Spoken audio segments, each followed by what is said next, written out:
Le soleil et la lune, elle doit être derrière le nuage, là. Hein? Elle fait que de refléter la lumière du soleil. Et la lune, c'est quoi? C'est un bout de terre morte, un bout de terre infertile, c'est un bout de désert. Tu vois, c'est pour ça que les musulmans, vous êtes là-bas dans le désert, hein, parce que vous représentez la lune, quoi, hein, votre croissant de lune, vous êtes les religions lunaires, quoi. Vous êtes toujours basés sur la lune. Et la lune, c'est la terre infertile, c'est la terre désert. C'est la terre où il n'y a pas d'humanité dessus, quoi. Il n'y a pas de source de vie dessus, quoi. Non, la vie, elle est restée sur la terre, tu vois. Il y a une météorite qui nous a percutés, et puis ça a créé la lune.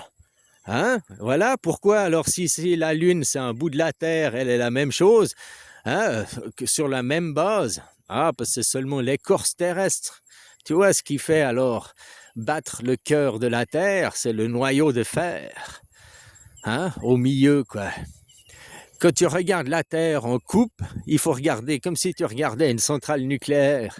Et puis le noyau de fer au milieu, c'est le plutonium, c'est l'uranium, là, je sais pas, qui est en train de fusionner, quoi.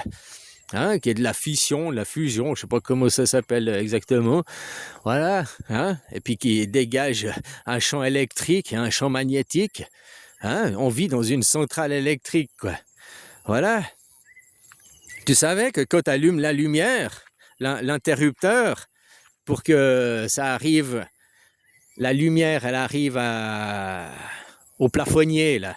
C'est instantané, tu appuies sur l'interrupteur, ça s'allume instantanément. D'accord, mais tu sais combien de temps il faut à l'électron qui était à l'interrupteur pour arriver au plafonnier? Ben, il lui faut 10 heures. Donc l'électron où à l'interrupteur à ton mur, tu appuies sur le mur, l'électron qui est là, que tu lui libères le passage qui va passer, il lui faudra 10 heures pour arriver jusqu'à la lampe. Pourtant, la lumière, elle est arrivée instantanément parce que c'est le champ magnétique en réalité qui fait fonctionner toi, les nouvelles découvertes sur l'électricité. L'électricité, elle va... Ah, c'est faux ce qu'on nous apprend à l'école, que ça va dans un sens, machin et tout, quoi. Hein? Au moment où tu allumes l'électricité, tu fais contact, ça crée un champ magnétique. Et c'est le champ magnétique qui est transféré à travers les câbles qui amène l'énergie, qui fait la lumière, quoi.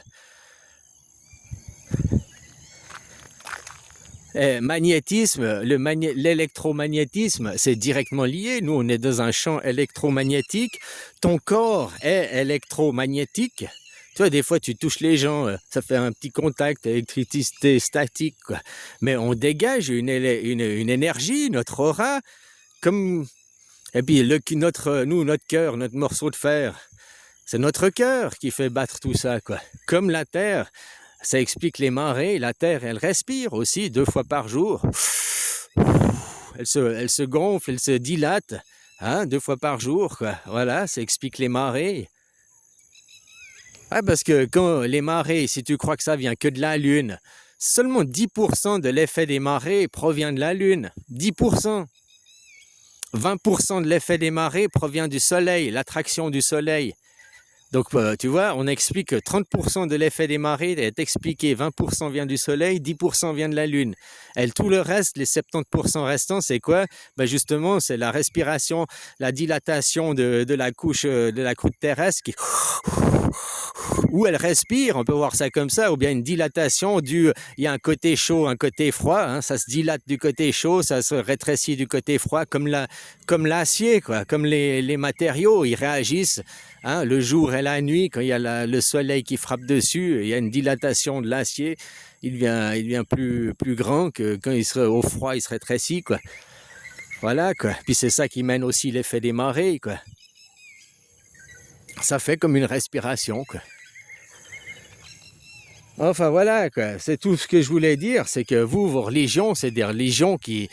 C'était la veilleuse, c'était la nuit, on avait besoin pour parcourir un moment de chemin, mais c'est pas l'essentiel. Votre lumière n'est que le reflet, toute votre spiritualité, on va dire, la lumière dans la religion, c'est la spiritualité, eh ben, elle émane pas de la lune, elle émane pas de vous, elle émane du soleil, elle émane de Bouddha.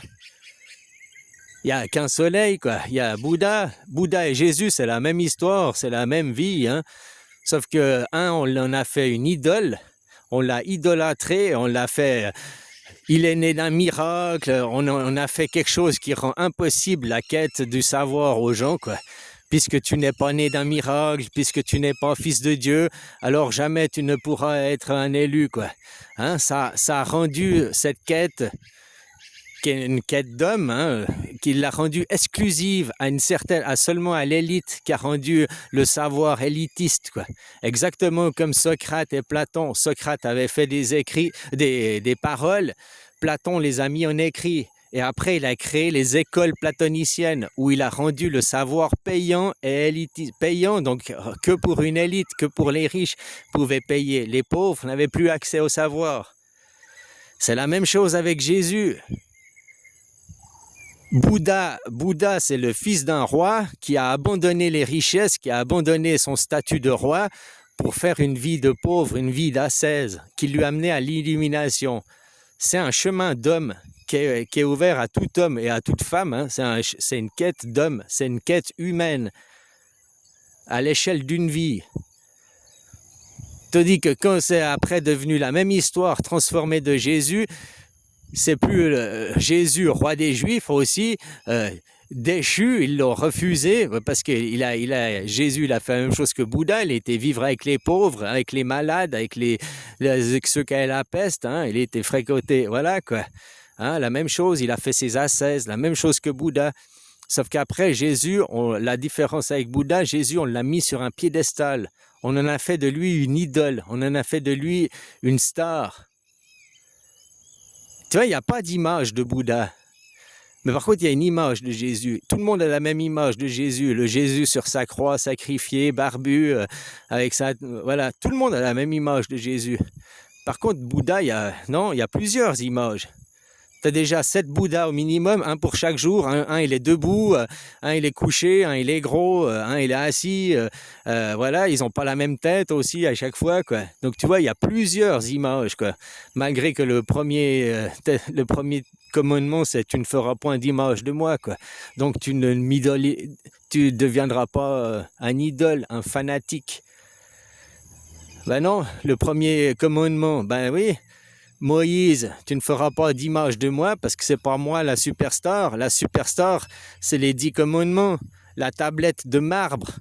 Comme aujourd'hui, moi, qu'est-ce que j'amène? J'amène la constitution suisse et la démocratie directe, qui est une démocratie anarchique, sans Dieu et sans maître. Si tu veux avoir des dieux et des maîtres, c'est comme les corps aux pieds, c'est personnel. Mais ça n'a rien à faire dans le public, ça n'a rien à faire pour diriger la vie des gens, quoi. Voilà, quoi. Une politique sans Dieu et sans maître, en anarchie, en démocratie directe, où chaque citoyen vote, peu importe sa religion, sa croyance, ses intérêts personnels, tout le monde a le droit de vote, tout le monde a le droit de choisir, tout le monde a le droit d'exprimer son opinion, quoi. Voilà ce que je représente, voilà ce que j'amène à travers la Suisse et les valeurs de la Suisse.